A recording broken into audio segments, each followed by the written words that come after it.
Welcome to the Advantage Podcast, a monthly unscripted conversation with host David Ashcraft and top leaders impacting our world.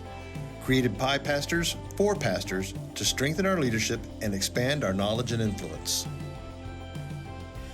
Well, hey guys, welcome to the Advantage Podcast, and I have with me Rob Gregory. Rob is a new friend of mine over the last 6-7 months, and somebody that I've gotten to know and enjoy very much from Rochester, Minnesota, actually, Greg. So thank you for being here with us, and I appreciate you taking time today. Yeah, super excited to be here.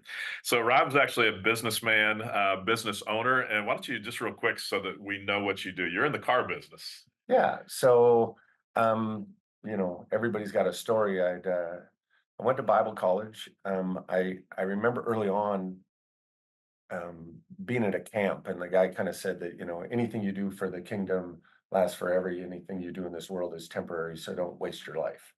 And as a 19-year-old kid, I was like, gosh, I don't want to waste my life. Yeah. So I ended up pursuing that, and at some degree, I always had a big passion for cars. So wait, you thought you were going to be a pastor, though, right? That's what you went in. That was the intent after that camp experience. You thought you were going to be a pastor. Yeah, and I thought that I really had a worldview that's the only way you could really make a difference, and everybody else was just kind of the support staff. So did you ever serve as a pastor then? No, which was good for everyone. So now that I know myself better. Yeah. Okay. Good. Yeah. So had an interest in cars. Yeah, and so I had gotten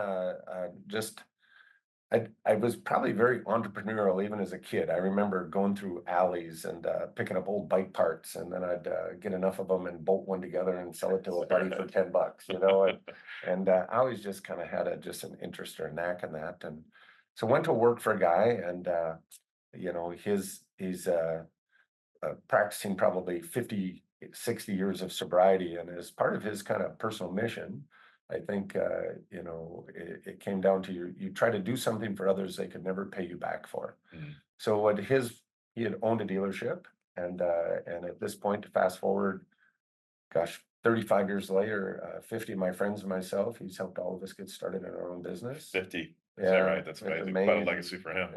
Yeah.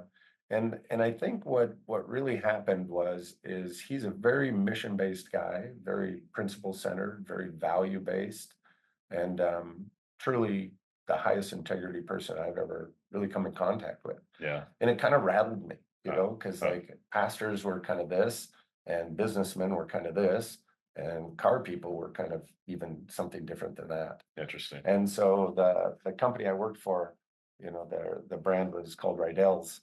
And I always used to kind of say they're just very much into, I guess, passing that vision, getting people on board, getting them engaged, holding them accountable, helping them reach their potential.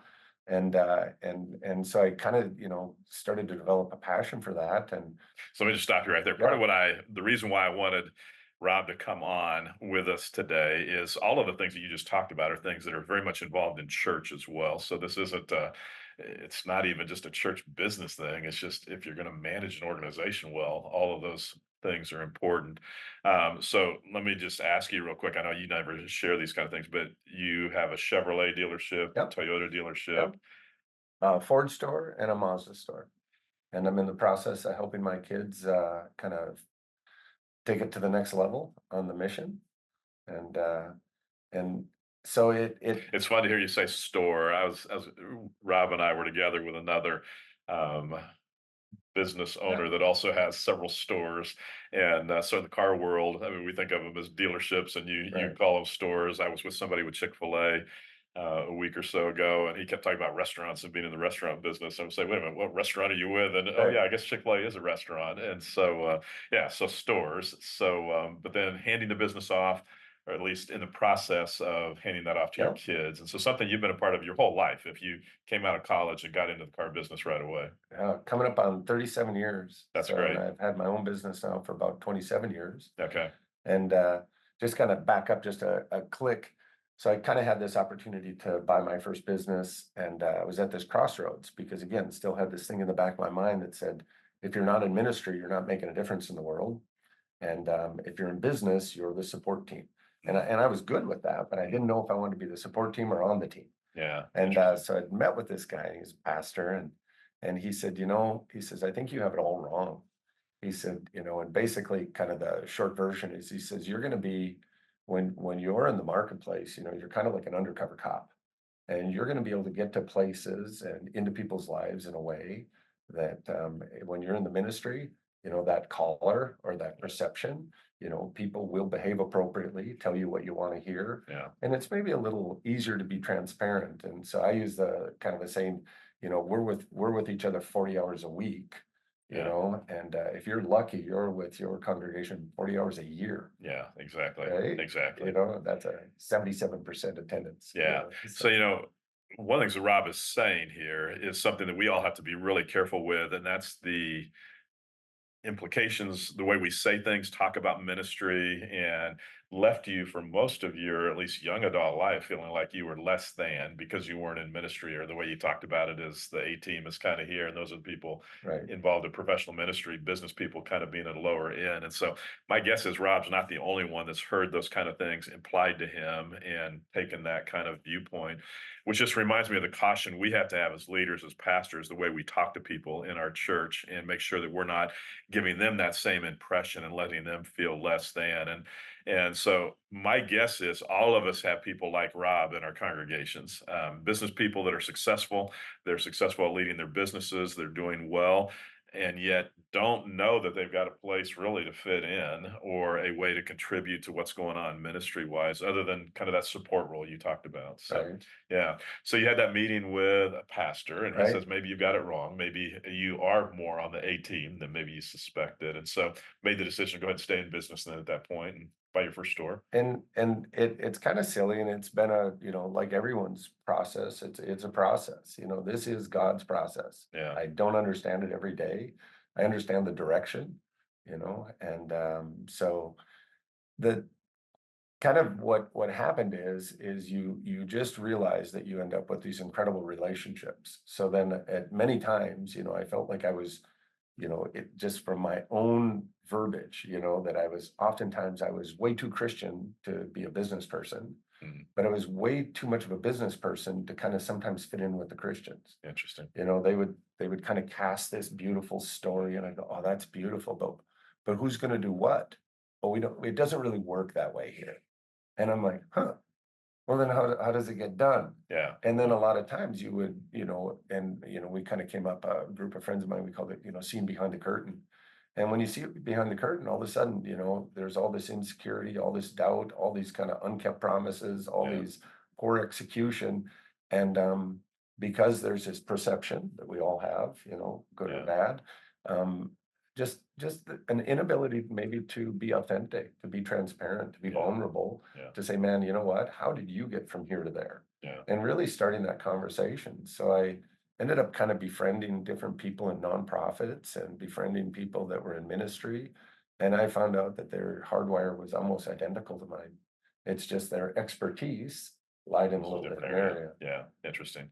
Yeah. And so that whole idea of somehow ministry is different. There's somebody on the staff at the Global Leadership Network, and he's come out of business, and he'll say more often than I want him to, he'll say, oh, I just have to remind myself this is a nonprofit, it's a ministry, as though Right. somehow that means we operate differently. Right. And yet we shouldn't. And I mean, I know there's a spiritual side to ministry, but there's a spiritual side to what you're doing in your dealerships and your stores as well. I mean, you've talked to me about, I think you've got 500 employees, and your ministry mindset with those employees. And so church shouldn't be run differently if we're going to be effective, if we're going to be efficient, and things like that. And yet sometimes we have that mindset, which is tragic. So You and I visited about so many things in our short time of being friends, but it was my son said to me one day, he says, Dad, everybody wants to make, like church things very spiritual, and the rest of life is very secular. But he said, if we're truly spiritual beings, isn't everything spiritual? yeah. And when he said it, I'm like, okay, that's painfully obvious. Yeah. But again, just like your friend said, well, this is business and this is church. Yeah. And can I just share kind of we call Yeah, this, talk about it's whatever you like. Yeah. just kind of a philosophy thing, and we call it 1, 2, 3, 4, 5. And what we say is that really, whether you like a church, a business, a brand, a sports team, that there's really 5 reasons that everybody either likes or dislikes their impression of it. Mm. And yet like if I said, hey, what'd you think of the restaurant last night? Eh, I liked this, I didn't like this. And it always comes down to the number one deal is how does it make you feel? So think about it as a church, when someone comes in and oh gosh, it was somebody was joking about it lately. The greeters are really bouncers, yes, what are you doing here today? As Yeah. opposed to, gosh, we just want you to feel welcome. I think Yeah. it's something at Willow, like during the GLS. Yeah. I think they just do a phenomenal job. Yeah. The best I've ever seen, I had the privilege of going to the Masters, and every single person when you got there, we are so thankful you're here today. Yeah. And you're just like, it just sets the tone. Yeah. And whether that's a business, a restaurant, I thought our server last night, Yeah. I mean, he got it. Yeah. He felt us, he felt the pace of play, you know what I mean? He read the room. So, Rob, how do you teach your staff then that principle as far as how's the customer feeling? Right, Was probably the way you would talk about it. For us, it's and it's customer still, how does the person as they walk in right. for the first time, how do they feel? So, how do you teach? What are the things you teach your staff to try to make sure that feels right? It sounds kind of silly, but I always ask everybody, I said, whether you've ever read the Bible or not, anybody ever heard the one about love your neighbor? And they all go, yeah. Yeah. And I said, we call like our kind of our, when it's not our mission statement, but just kind of our passion is, our business exists to grow people, make friends and do good. Mm. And, the growing people really, one day a guy says, that's really kind of discipleship, isn't it? And the making friends is really just loving your neighbor, and doing good is kind of just, living out what we're supposed to do while we're here. Yeah, which is fun to hear you say what that is the purpose of your organization, because it sounds very much like a church. And it's like, wait a minute, I thought business, the whole purpose was to make money. Right. And so where does money even fall into that theme? Yeah. It doesn't, right? So, but I guess it does somewhere because you've got to make sure you're producing something. So, So in this 1, 2, 3, 4, 5, Yeah. and I'll try to speed it up a little bit.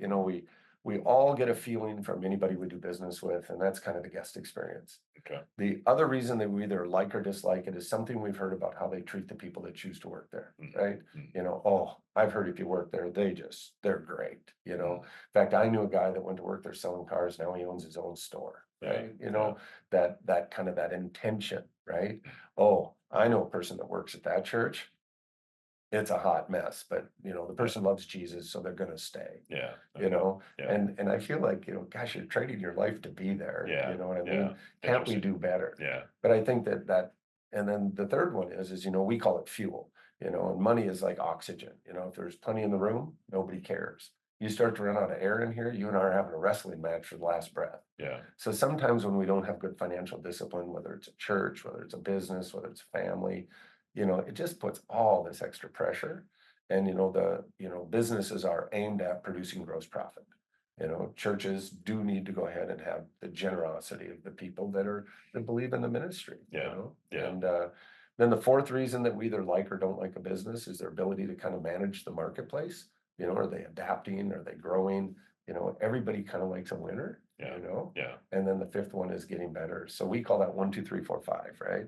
The guest experience, the employee experience, our ability to be financially disciplined, our ability to kind of, understand, build, develop, and maximize our market opportunity, and then our ability to continue to get better Kaizen, right?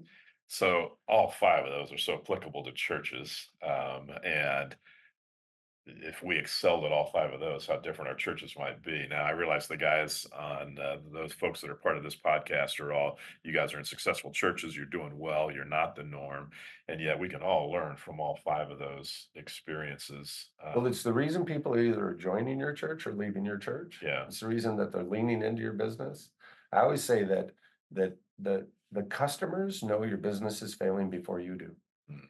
Right? Mm. So our employees know our business is failing because they're listening to the customer. Mm. And if we're not listening to either one of them, by the time we know we're failing, we always tend to blame COVID, outside influence, the economy. There's so much competition Yeah. in the marketplace, but the people that really manage those things. So we have very, I know I've met with churches and talked about this before, and I just, I said, so are you really a mission-based church, or are you a results-based church? And usually the bold person will raise their hand, and we are mission-based. And then I'll joke, I said, gosh, it has to be so nice to not have any pressure about getting results. And then all of a sudden they look around the room and then they all look at the pastor like, this guy's got a lot of things he expects from us, you know?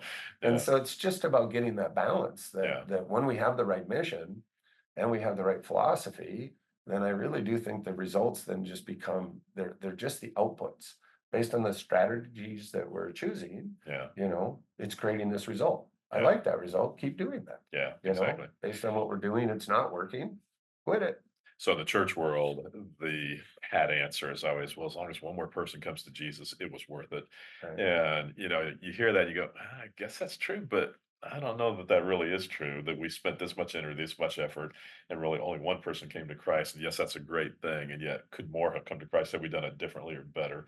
And so we've got to be careful that we're not always just satisfied with one more person. So, And I don't know if this necessarily fits here, but most of the people that I've been around that are in ministry, it's hard not to get caught up in perfection. mm, If we had done this perfectly, what could we have done? mm, And I've never heard somebody not just kind of accidentally shame somebody by telling them, you saw the end of Schindler's List, right? yeah, yeah. And so I didn't wear a watch today, so I can't be wrong.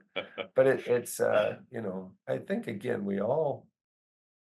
there's something we become in this whole process of ministry, of business, of the marketplace, of family, and this is God's process.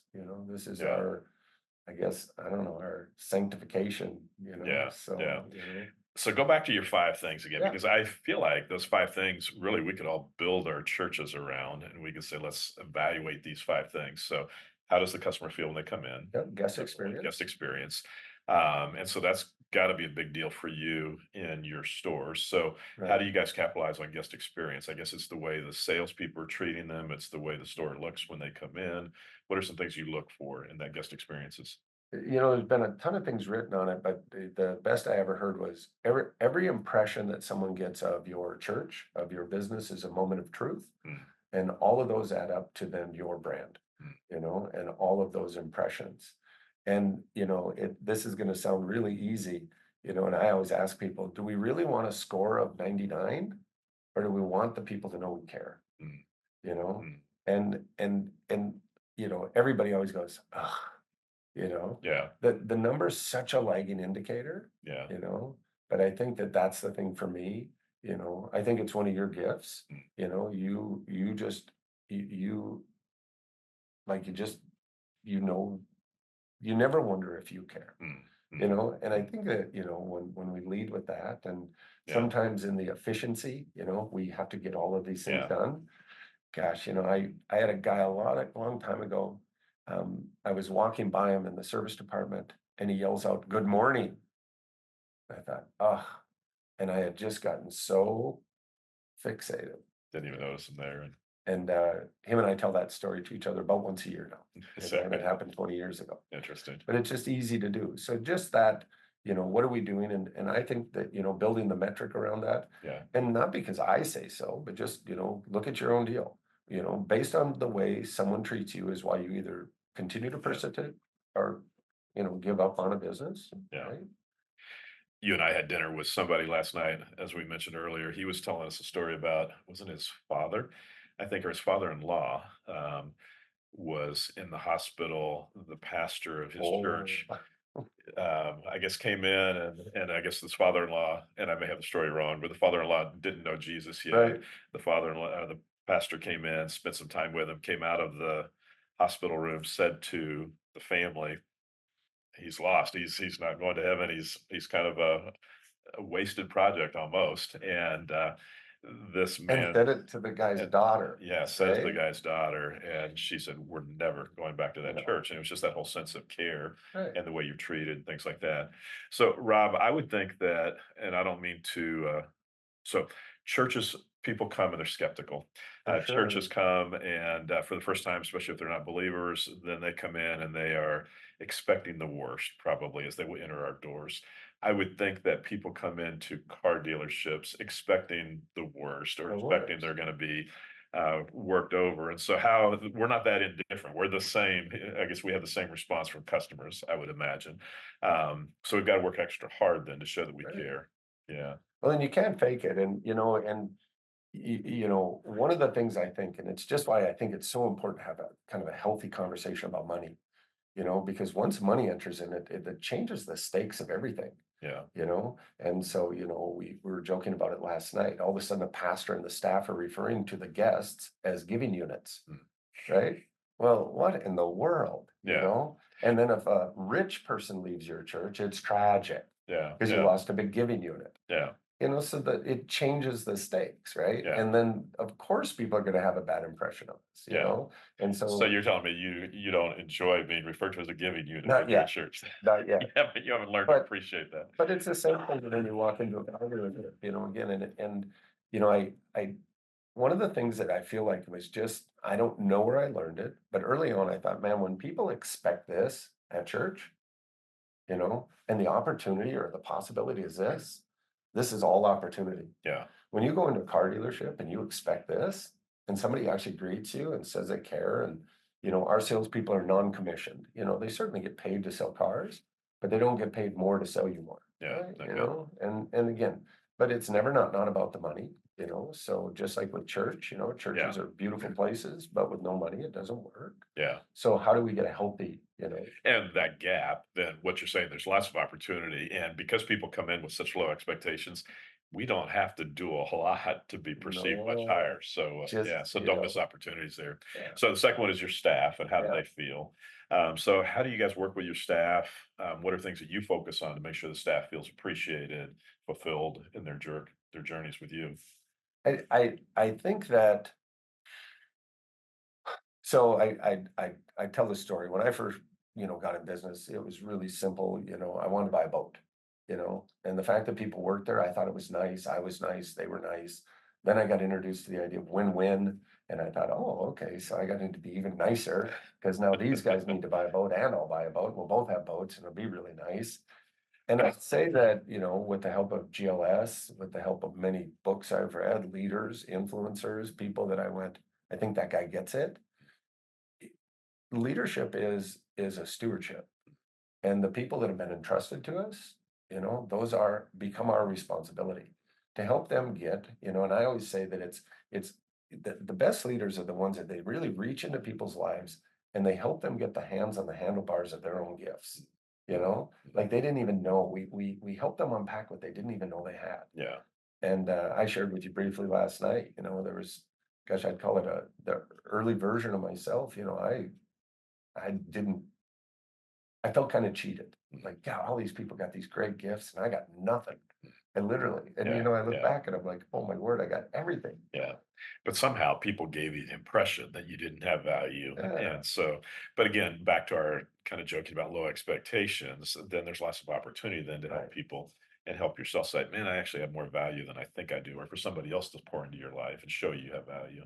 And when somebody goes ahead and chooses, like they're gonna explore church, they feel something, I think I'm more than I am, Mm, and doing it on my own, do you mhm, know what I mean? Isn't working. Yeah. They don't like the result, Yeah. right? So Interesting. it's the same thing for us, and I'll ask people all the time, are you getting the result from your life you want? Yeah. Is your marriage where you want it? Are you where you at, Yeah. So we're really trying to take more of and, it's such a low expectation, Yeah. So what you're saying is the people that work for you actually care about them? Yeah, Yeah. it's just crazy, isn't Yeah. it? So where does money play into that as far as salaries? Because I know as churches, we always struggle with it. We feel like we can't pay top dollar. And Yeah, oftentimes you'll approach somebody and say, well, you come work with us, but I can't pay you what industry might pay you outside of it. right. So how important is salary for you, even with your staff? And are there other things that can help override some of maybe the salary differences? It's an interesting deal because, I would tell you that conversation comes up, like every single day, So even in a business setting, every single day. it's not just churches. Yeah. No, and that's why I said there's just when people can kind of, be more authentic, more transparent, I'm just amazed. I really haven't met many people if I can get, behind the curtain. Gosh, we're all very much working on the same things. We want the same things. We're going in the same direction. Yeah. And when we trust each other, we're willing to show that side of ourselves. Yeah. But sometimes, we need to give this strong impression so then people can feel like they could aspire to be like us. Well, I wouldn't wish my life on anyone, but Yeah. it works for me, Yeah. you know? Yeah. So backing up to that, we always say that what we're gonna do is we're gonna invest in you where you can continue to develop your value, and then we're gonna never steal your talent. We'll continue that as an ongoing conversation, but And then, stealing talent comes down to compensation, then you say that. yeah, Yeah. you know what I mean? Like, because a lot of people that are pastors, a lot of people that are in the car business are very persuasive. And do you really want to go ahead and say, well, we did a really good job helping people find Jesus because we got people that were worth 60 grand to work for 30. Yeah. Yeah. It don't even make no sense. Yeah. And in the church world, our excuses, but it's a ministry. And so that's kind of the way we write it off. Well, and I say, So, well, but I'm going to train you, yeah. Yeah. but it's the same deal. Yeah. So it's a moving conversation. Yeah. I always joke, that it's never not about the money. And people go, what do you mean by that? Wouldn't that mean it's always about the money? It is. So that's why we just got to get it out there, Yeah. and then let's just understand that it really is money. And we all would agree. Nobody wants less necessarily, Yeah. So number 3 on your list, it wasn't money. There was Yeah, something. it's money. It's money. Okay. Yeah. So number 3 on the list is money and finances. So you told a story last night. I guess it was a joke in the car business of what's the difference between a $500,000 a year. Right. Do you remember the story that you kind of told? And And I think it's kind of, what I always say is that a lot of times in business, somebody will be making $500,000, and it's just crazy amount of money, but it causes them to stop, Mm. and they look around the room and they go, I don't see anybody doing as good as me. I think I'm something. yeah, But when you can get past that and really see that the marketplace is unlimited, your people's ability and talents are unlimited. Your guests, you know what I mean, are going to be incredibly loyal. And so the joke is, people in business make 500,000 normally because they should be making 5 million. Mm. Mm. And at first, when you're in a job that pays 80 grand, that just sounds crazy. I'd be super happy with 500,000. Money is the fruit. It's an output measure. Mm. It's not a purpose. And when it becomes a purpose, we almost always fall short. So I'd use the same example in a church. You know what I mean? Mm. Why do you have 50 people attending your church every week? Mm. Because you should have 500. Yeah. Why do you have 500? Because you should have 5,000. Yeah. You know what I mean? We got to get past kind of these limiting, Yeah. Yeah. So for us in the church world, it's not so much that dollar amount that we're making, but it is the number of people in our church. Yeah, And it's what an I influence. yeah, and what I found, Rob, in the church world is there's a certain notoriety that comes when you start getting above 1,000, 2,000, 3,000. And what I've watched guys over and over do is they get to that 3, 4,000 number. They start being invited to speak at other churches and conferences and come talk about how you've done this. And they get very busy on that circuit, but they take their eye off their church, and all of a sudden their church maxes out at 2 or 3,000, 4,000 people when potentially they could be 10, 20,000, but they've taken their eye off the ball. They're satisfied with the 500,000 in your analogy when they could be making 5 million, or they're satisfied with the 3,000 people when they could have 10,000 people. And so And I think we get working on the wrong things. Okay. That's the second piece of that. If we're really like, again, let's say that, I'm going to use my business example. If you have a business that's incredibly in tune with their guests, they're recruiting, developing the most talented people, rewarding them, appropriately to the market. They got great disciplines in place with their financial. They're always looking for market opportunities. And everybody, like with, you've told me about in your church, everybody kind of had their own little personal development plan, and everybody's getting better. What's that is unlimited. Yeah. And really what church is about, it's about creating influence, right? Yeah. Because we want to tell people, hey, you are loved, Yeah. Jesus plus you is perfection. Yeah. Yeah. Now just go live. Yeah. Well, it seems to be more complicated than that. Yeah. That's good. And when I go back in the car business, and where I kind of think it is very similar to the church business, is the car business started out very autocratic. I'm the boss, it's my money, I'm the brains of this deal. You do what you're told, right? And it's very steep, very hierarchical. And now people's job becomes to please their boss, right? This people please these bosses, who please these bosses, who please this boss, because someday this guy'd like to be that boss.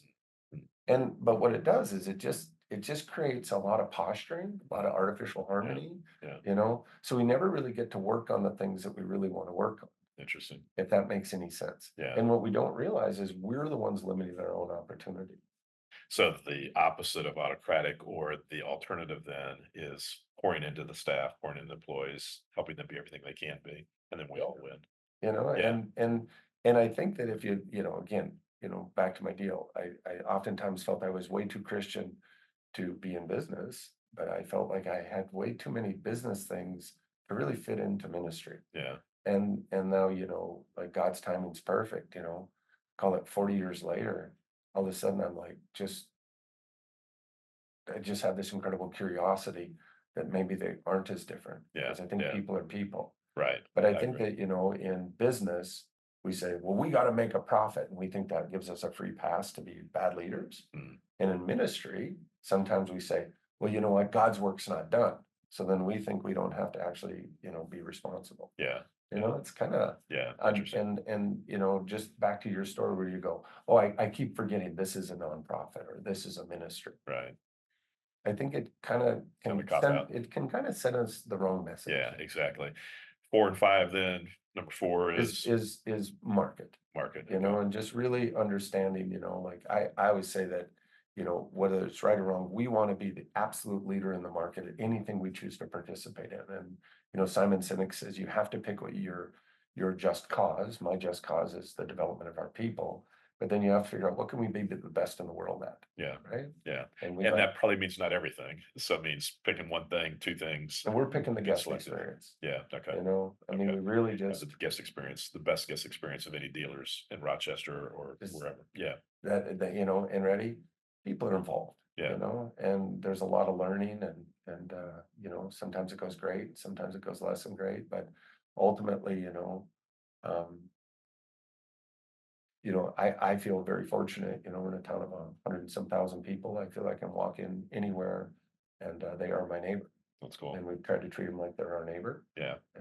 And that small of town, you have to be careful because you're gonna run into your dissatisfied customers if you have those. So, which happens in church world too, where we run into the people that maybe we did not serve well in our churches, and that can be awkward. So, number 5 then again is continuous improvement or Kaizen. Okay. And these are Kaizen. What is that? It's a Japanese word for continuous, never done improving. Okay. Okay. Good. Now, if there's somebody Japanese, they're going to go, well, that's not exactly right, but it'll give them something Well, to look up. Exactly. Exactly. Yeah. I wanted to bounce back, as we talk about kind of the change in leadership back to that autocratic in dealerships. Mhm. If you think about churches, you know what I mean? The pastor was ship captain crew. You know what I mean? It used to be a staff of 1. Right. If it is to be, it's up to me. Yeah. And then as the churches grew, the leadership, and that's why I think, again, GLS is just such a great, it's such a great opportunity for us. They have to be able to develop then their ability to run these complicated organizations. Yeah. And so I was meeting with a pastor and he was retiring and it just wasn't going well. Like the transition wasn't going well. And this guy I realized just didn't do vulnerability. He kind of did artificial harmony. And he kept telling me, but that's transition. That's how it goes. And he has a great attitude, but he had a bad compass, like he was still super happy. It just, the church was lost. Yeah. And after that, of course, it fragmented, it wasn't any surprise. But towards the end of our conversation, he said, I grew up when people did what they were told. And I went, and then he got up and excused himself. Like, it's like he finally told the truth. Most people want to be the boss for the wrong reason. Yeah. They want to tell, I got told what to do. Now I want to tell people what to do. Well, that will never, I think it might be Maxwell. He calls it the law of the lid. Right.